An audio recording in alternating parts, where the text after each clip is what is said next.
the whole goal today is to make the most profitable retainers possible. But to make the most profitable retainers, I need to build a gathering set for each of my 3 retainers and a gathering set for myself while I'm at it. Why not? To build the 4 gathering sets, I need to have a crafting set.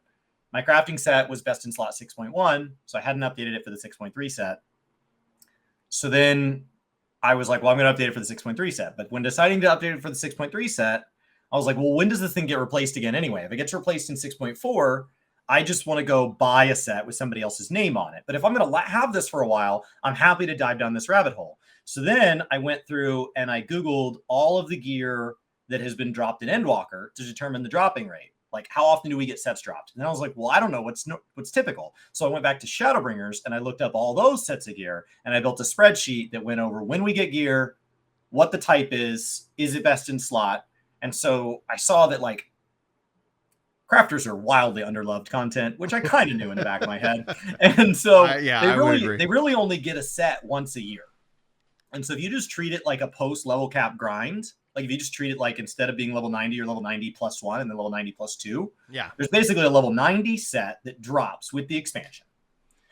Then with the 6.1, you replace only your left side, and that's your like level 90 plus 1. Mm-hmm. That lasts until 6.3. It's the beginning of the expansion, so it sucks that it goes from 6.0 to 6.1, but you're still kind of in that like grindy mood. You and I were still leveling, so it's There's like all kinds of things cool. To do, yeah. It's just more things to level. So now you're 90 plus 1. Now the 0.3 comes along, and this is your chance to go to 90 plus 2, which will then be reset by level 100 next expansion. But that's really like a whole year in between both times. So it's worth the rabbit hole to get this kind of in those early weeks. The investment lasts, as opposed to lasts a long time. And would we then make the case that, because when it comes down to BIS, like the core topic of discussion for this video, for this for the show today, is like what does it take? Like how long? What's the life cycle? What's the life requirement? And the easier it gets replaced means that I think the easier it is, obviously, you want to get BIS. But something like within Guild Wars, where you could say BIS and those legendaries, like they are still relevant today. Years and years later, like then the justification for the grind and the work that you put into them, like it can be longer because the payoff ends up being something that can last for, expansions, if not, 5-10 years down the road. And those, kind of systems can introduce their own certain challenges with gamers' expectation. But with the fact that like outside of the crafting side of things, we know that, 6.0 or the 0.0, the 0.2, the 0.4, those are the big jumps. And so when it comes to BIS, we know that in 0.4 that's going to last. What we've seen happen with Endwalker is the expansion or the patch length has actually gotten longer. So before it was typically 6 months before you would see a gear score increase and the opportunity for BIS. Now it's roughly 8 months. And so do you feel like that within like just with the crafting and gathering right here with the BIS on crafting, like that feels like the investment you've been putting into it, is that does that feel very worthwhile for the fact that that it's not going to be until 2024 before you have to even worry about replacing those items, and they're going to come with a level 1, like that's level 100 items anyway, so it's not like those items are as big of a grind to get. What do you think? I think I'd like there to be multiple opportunities for multiple people, and so I think once a year is fine for kind of the big marquee level method. Your Savage equivalent. Obviously, Savage is 8 months instead of 12 months, but that's close enough. And so when you're talking about having 1 or 2 sets in a calendar year, I think that's a really reasonable ask from doing the thing, right? You raid to get raid gear, you craft to get crafting gear, and so on. Where I'd like to see them offer more methods would be, I think it would be fine, in my opinion, for relics to slide up a little bit closer to BIS in the odd numbered patches, which is kind of what they do on the battle side of things. But on the crafter side of things, best is best. Like it's not like on the Savage side, if you're not using an Abacus, if you're not looking at the timer when you get the clear to do speed runs, if you're not multiple clearing in a week, a clear is a clear is a clear. And it's really hard to tell if you did 1% more damage, how much faster is the clear for your group? Because if somebody else in your group does 1% less, it could totally offset you. Right. And so because it's group content, it's really hard to see your improvement unless you found some magical way of keeping track of your DPS. Some magical and so theoretical without thing. some sort of super mythical, mysterious way of keeping track of your DPS, it's really hard to get excited about a 1% gain in stats. But on the crafter side of things, like that determines macros, that determines your HQ rate, and it tells you right there when you finish the craft, right before the last step goes off, you see the percent chance of high quality based on your stats. And so those stats feel very, very real, very, very fast. Mm-hmm.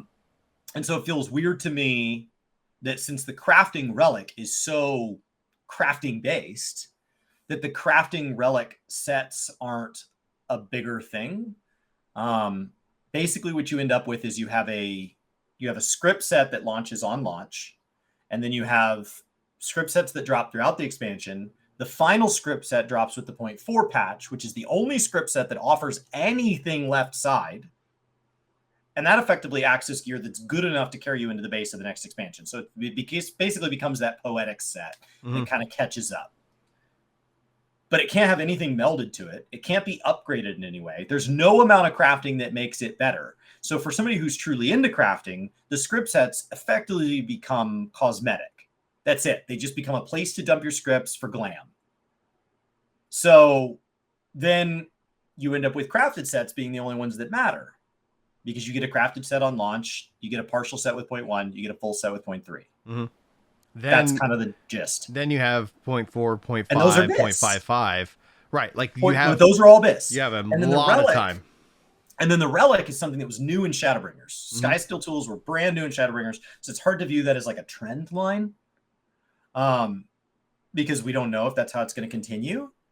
But like we're just now getting the next one with 0.35. Mm-hmm. So how deep can that system possibly go with 0.35, 0.45, and 0.55? And that's it. That's it. They're going to teach us the basics of the system, and then we're only going to get 2 iterations on it, and then it's done. So unless it's going to suddenly be best, it doesn't feel that meaningful. And so I think once a year is probably about right. A little bit more often for content that people are going to want the actual content itself more often. So like for Savage, you don't want to wait a year for a new Savage. So you wait 8 months for a new Savage. And obviously with that, it'd be nice to get some new gear. I think that feels about right. WoW doesn't have a consistent update schedule because their patches have yet to kind of settle in, but this year, hopefully that goes away. I think that Guild Wars is the opposite end of the spectrum. It's not often enough. It's super cool that legendaries are good for a long time. It's super good. It's super cool that because of that, they can make them this epic grind. But I got my first precursor last week, which is the kind of core crafting component for a legendary. I just found it out in the world. They're very rare drops, and it just dropped. And there were people like, I've been playing since beta. I've never seen a precursor drop because they can be bought and sold. And so I kept it. So it was, I went right click soulbind, and chat was like, wait. And I was like, oh, cool, new cosmetic. So I right click unlock skin, and then it locked it, and they were like, you should have sold that for the precursor you wanted, because it turns out it's like this immensely valuable item. But I just assumed it was a new cosmetic like every other item that drops. The game's a loot pinata. It's hard to keep track of when it matters and when it doesn't. But what that means is now I'm going to get the legendary shield after some huge amount of grind. But there's a sadness in that now I'm never going to get a shield that matters. Oh, yeah? Ever again. It'll be best in slot forever. For every shield-wearing class that is or ever will be added. If they ever added... How's that a sad thing, though? Because that means that future expansions have a little bit less content for me now. I guess so there's 20 weapons in it. If there's 20 weapons in New World, okay, right? And next expansion they drop a whole new expertise system. But this expansion they have the ability to get one that will stay best in slot forever, and you get 3 of them. Next expansion only has 17 items for you. Has 20 for me, only 17 for you, because you're already best in those. See, I think that's just a different perspective. Like the fact that if you look at that from a collection mindset, I can see where you get that conclusion. But if you look at that as in terms of like the investment that you make into that and the work that you put into that, that it doesn't disappear. It doesn't become less so. And so that essentially they can add bigger, more meaningful, more content driven grinds that have a payoff that last. But there is an upper limit because at some point you're like, okay, what are we adding in here? Like, what are we doing? What can you do with that? Like one of the things that I would say, like I would love to see in Final Fantasy 14, like again, like what I'm about to say shouldn't be shocking to anybody, but imagine if now the crafting system within this grind had various different perks that you could go and track down. At some point, like you end up having all these different sets that have, you know, different things that you could go invest in that could then have in 7.0, 8.0, 9.0. And at some point you run the risk and the gambit of like, well, we've really got something that does something for everybody as opposed to like something else to chase. But then you could make the grind and increasing that the power and the stats going into investing into that gear. So in terms of your shield analogy, well, the solution could be is that, yeah, you have the shield and then all of a sudden they give you the ability to go and pour stuff into it. Like, okay, you've got it, but now you can go ahead and invest and do that. So there's a couple different avenues. It doesn't always have to be pure like verticality collection for pure collection verticality's sake. You know, you can actually say, hey, you've put in the work and that grind can end up. And that's one of the things that I like people who view kind of the older school style say they don't care. It's not about like respecting your time. They want a meaningful grind. They want something that when they finish it, like it's the sense of just pride that you get for that level of work. And the thing that stops that, the reason why you have to have like, you know, when you have a shorter BIS, even at a year, like even like, okay, in a year, BIS is no longer BIS. It's a whole nother thing that I need to go track down. Like even in that scenario, it lessens people's initial. There is a group of people who would like, oh, I would do that, but I know that it's really not going to be that big of a difference. It's not going to have that same, you know, power, you know, that people can invest. Same example I brought up with like relics within Final Fantasy, just as a core idea. Like imagine if a relic from ARR, you could pour the power into it, so it could always get that verticality, gear score, but it had a unique perk that made it desirable in Deep Dungeon, in Boja. Like you don't have to break the raid to have these kind of systems. You could protect the raid because otherwise, if something becomes BIS, it becomes required, right? But like within the design structure that Yoshi P has implemented for Final Fantasy 14, like, oh yeah, you want to go get that relic because that's going to change up how you can play like this specific mode. And then the value of that becomes intrinsic. It has that reward and that investment. So it's not just something that's just like this visual collection piece, but like that's, I mean, we're coming at that perspective from. I mean, Boss just Ednor did that, right? Like we had speed sets, and so like that sort of thing does exist. It would be interesting to tie it to that expansion's unique system, and so if the relic this expansion had a perk and criterion, and so this became the relic to go back and get if you got super into criterion, and you know. Next expansion they had snowboarding, and that becomes the relic to get for snowboarding. There could be something interesting about making it like a dive within each system, and then beyond that it's just cosmetic. What you would want at that point, since somebody's going to go back and take the time to get it, is you would want some sort of process by which you can go grind to get that relic to be now insertable into the current relic system. So some sort of quest line I can do, or some sort of attunement. How many Alliance Raid tokens do I have to slot into my ARR relic to make it now eligible of being identical item level to my Endwalker relic? Yeah. Because what sucks is that sometimes in a game you go get this amazing piece of gear and then it has no relevance. Right. Or the relevance ends up being short. Builds every expansion as an island for crafters and gatherers. So what that means is that your Dragonflight level only matters towards your dragonflight. And the advantage of that is that every grind is kept as relevant as possible relative to how the rest of the game handles legacy content. Mm-hmm. And so if you want to go get some super end game recipe to learn how to craft some item that you want for cosmetics or whatever within a previous expansion, you have to go level up that expansion's crafting. But you did not have to do that until you wanted that item. So you could ignore it. And so you have to go get whatever rep grind you have to get. You have to go farm whatever dungeon boss, which obviously is much easier now. And so you can do that. And so if you're like, wow, I always wish that I could have gotten some Black Temple, the Burning Crusade item, you can still go get that cosmetically. And it still has whatever grind it has, minus the fact that you one-shot anything that killing is a portion of it. Mm-hmm. But if drop rates are a portion, it's still a huge pain, especially if it's locked behind like weekly lockouts or something like that.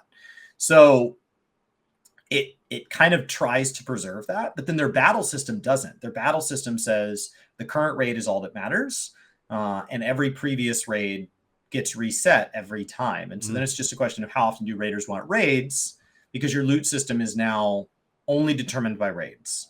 And so every time we get a new patch, that resets the grind. And now it's not a question of how often should gear be reset. It's how often should we get new raids, which is a different question, because how often should gear reset is like, hey, I just earned this. How long should it be relevant for? How often should I get new things to kill? All the time. Like, I would love new stuff to kill. I would love a new raid every day. That sounds amazing. But I don't want that to mean that I have to re-gear up every day. I want what's the mandatory amount of gear there? So I don't know. I don't know what the proper pacing is. Mm-hmm. I think in general, Final Fantasies feels pretty okay. And anything that frustrates me about it, the more I learn about it, the more I'm like, this is probably fine. Well, like, you look at the core design philosophy of Final Fantasy XIV as a game that Yoshi P wants you to be able to step away from. Like, that is the driving principle. And once you understand that, you understand all the decisions being made, because he doesn't want a game that, like, hey, here's 7.0.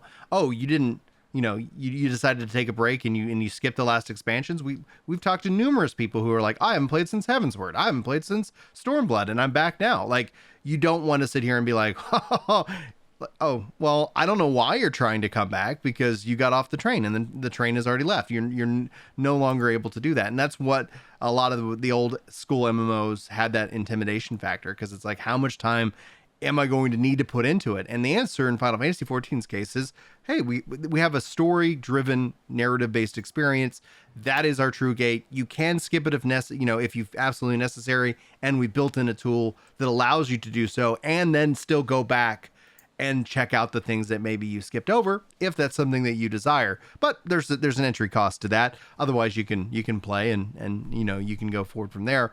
But I think essentially with that, like, even within that philosophy, there would be room to sit here and start to kind of maybe explore some of those other aspects to it, because like you tie gear progression to raid introduction, and those things don't actually have to be coupled at all. Like, that you don't have to couple like brand new gear progression with the introduction of raids. You could still introduce new things and new fights to tackle. And my voice is failing some reason. There's my water. And at the same time, you could always then play around with how you're looking at both your vertical and your horizontal progression base. But this is all theoretical, because like, for them to go and say, hey, we're going to start introducing like perk-based systems into the gear acquisition, like, that would be just that would be so much chaos, because you haven't trained that for years. You've trained everybody that this is kind of the methodology and the cycle. I think they could introduce something like that into the crafting set, because even if the crafting set's going to give you like all these different, like this level, imagine if you got to pick a perk, outside, like, and Matera could be that system, right? Where it's like, instead of just stat based, you could say, hey, this is going to give me, an increased chance of this, or a decreased cost of that. And then you could have, that's something where you could then define in a way your own personal best as something that you are personally chasing, as opposed to something that's like just pure guaranteed, this is going to succeed or this is going to fail. So how does it work in New World for PvP gearing? Because New World's gearing is super weird. So like, some of what you're describing is present in Destiny, where you have this system where you can upgrade loot later, and like, it's perk driven. Yeah, it's perk driven. So the battle system within New World revolves a lot around Destiny. So a lot of what you're talking about is true in New World, but it came from, I mean, not necessarily that's where they learned it, but like it pre-existed in Destiny, and it probably pre-existed somewhere else before that. Mm-hmm. So, and then their crafting system effectively has crafting sets that you equip in town, and all those do is for every piece you have equipped, you get a flat 2% extra yield. Yeah. And so if you craft something that normally gives 10 of it, now it gives 10.02 of it. And so when you're crafting it hundreds and thousands of it at a time, it eventually pays for that piece of gear. The first pieces that you get, they come from they come from a source that's relatively easy to get. And so they're only like 700 to 800 gold, which is not a crazy amount. You usually deal in thousands. So they're pretty cheap, but they very rapidly, to complete the set, they've locked the rarity away. So like the chest piece is the easiest to get, then the legs, then like the gloves, then the boots. And so like it gets to where if you wanted a full set of crafting gear, but all it is flat yield. So maybe they'll add another set down the line that'll do something different. But as it is, it's just flat yield. And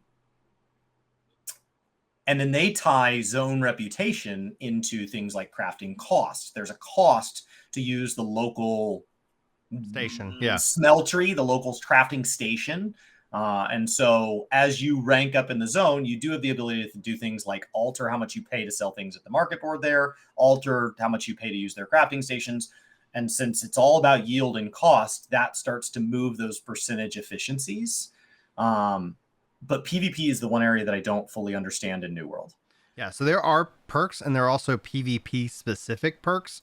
And the thing that we've been waiting for in New World should be dropping here in the PTR probably in the next couple weeks is the loadout, the ability to sit here and save that. And Destiny, as a great example, is also getting that same system roughly around the same time. After like all these years within Destiny not having it, Destiny 2 is getting the loadout system with Lightfall. And so that in and of itself is going to make a huge difference, because right now, like the annoying thing is like, yeah, you got those perks for PvP. Oh, well, I'm going to run some PvE stuff right now. Like, okay, now I got to do a lot of just gear management, where like that isn't the fun. The fun is in collecting and perhaps building and acquiring. This is like your build. That essentially is fun. And then the ability to save that build, I think, is going to be what constitutes that level of like investment. Is item level synced? So like in WoW, item levels never synced. And so you just get completely owned if you show up to WoW Dragonflight today and decide, I want to try PvP. Core thing, right? You're going to get smashed. In Final Fantasy, there's no item level ever matters. Right. So one core thing is that it's kind of hard to explain this because so I'll try.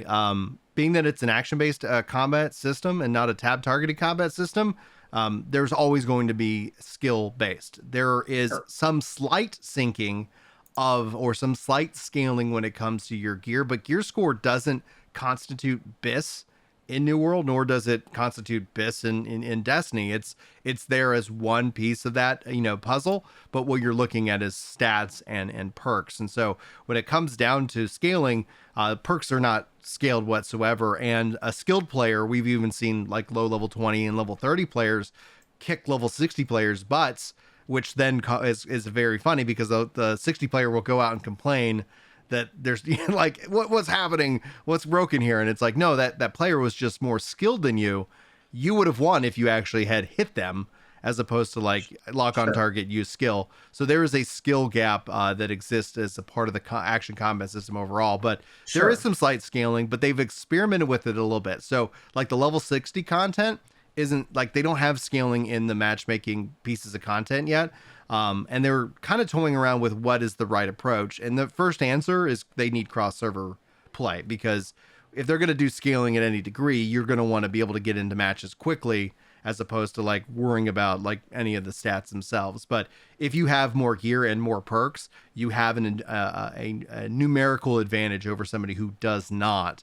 And then it comes down to like, well, you just have to play at a very high skill level in order to make up that difference. Is that a perfect system? No, but I think those systems are fine if they had another system to complement it in that regards. Like in Destiny, for example, they don't bother with, everything's synced down unless you're an Iron Banner. Like in Destiny, it works in kind of that opposite fashion where it's like, all right, normal PvP, we're going to normalize everybody. Perks obviously don't sync. They don't turn off perks or something like that in Destiny. Right. And that's fine. And set bonuses. set bonuses exist in WoW, and if they created a synced mode, like a set bonus is a set bonus. So like there's no way to sync that out, right? If it just gives me an extra 30% chance for the skill to proc, then that just is what it is. Right. What we're talking about here is potency. What we're talking about here is the actual damage that's being done. And so when you said a level 20 could beat a level 60, I assume that means that they're syncing them up to like 500. They're syncing them up to like that basic expertise grind. And then they're just getting, and a 500 is outperforming a 600, because otherwise, like stat wise, like a 20 should not even be able to damage a level 60. So it sounds like they are syncing. Yeah, like there is a scale. You're just not getting the same selection of perks. Right. When it comes down to like the BIS structure within like New World, there's a lot of players who aren't BIS. And the reason ends up being is that the BIS is something that at this time, it could change because MMOs can change. Like it does carry forward. Like you get BIS and you've been good. Like, so it is a harder thing to do. And this is where it gets frustrating for a lot of players, myself included, is that right now a lot of BIS still can be generated off of RNG. They've created ways of reducing the risk of that, piece of gear getting crafted or dropped through like materia, which is actually called materia in New World. And then at the same time through like, various different like golden scarabs that allow you to like lock in various perks that you want. And then you can roll on like a third perk rather than rolling on like, all three perks at random.